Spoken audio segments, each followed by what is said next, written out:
Their bench outscores Philadelphia 44-26. That's their the BWA, as Marcus Morris refers to it, the bench with attitude. Okay.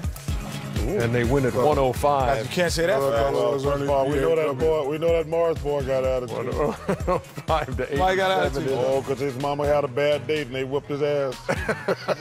They whipped the dude's ass. And where they take it to eat that, Chuck? They took it to Applebee's. They're like, you don't take my mama to Applebee's, I'm gonna whoop your ass. Philadelphia comes out on the short end of this one. Here's Joel Embiid. Man, JJ mentioned it earlier. This is not a rivalry. I don't know our record against them, but it's pretty bad. They always kick our ass. So this is not a rivalry, and JJ mentioned that earlier. So we just got to, work together and figure it out. Yeah, he's talking about J.J. Redick, who had said, look, this is not a rivalry, Boston and Philly, until we beat them in the playoffs, as the Celtics got the better of them in 5 last year. What was your takeaway from this, Kenny, from watching these two teams who figure to be 1-2-3 or 1-3 or whatever in the Eastern Conference? I just see as good as the perimeter guys are in Boston, and you add Haywood, I'm talking about Brown last year and Tatum this year, those two guys. They're just as good on the defensive end.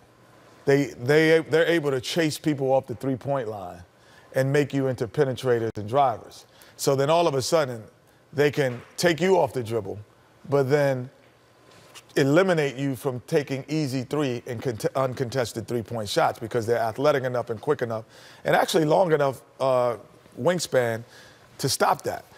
To me, that was the most impressive thing that I saw even tonight and last year. Their ability, even with Rozier and Smart, to defend the three-point line and then take you off the dribble. Ernie, yes.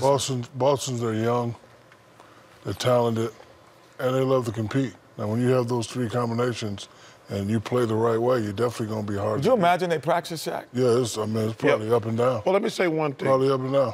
The Sixers were smart enough to understand those standing jump shooters they had on the wing last year who couldn't get their shot. They got rid of those guys. They went out and got Wilson Chandler, who's betting those guys they let go. And he's hurt right now. He's hurt right now.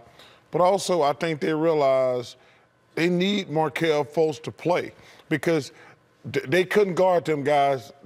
Philadelphia, they had great shooters. But they had no defensive presence and zero athletic ability on the wings.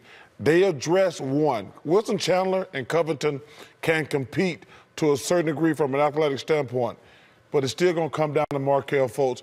He's going to have to compete with Rozier, but he's really got to compete with Kyrie Irving. Because that's what it's going to come down to. Because you see, Ben going to do his thing and Joel going to do his thing. Yep. They need Markelle Fultz. Fultz in his first NBA start, 5 points, 2 of 7 shooting.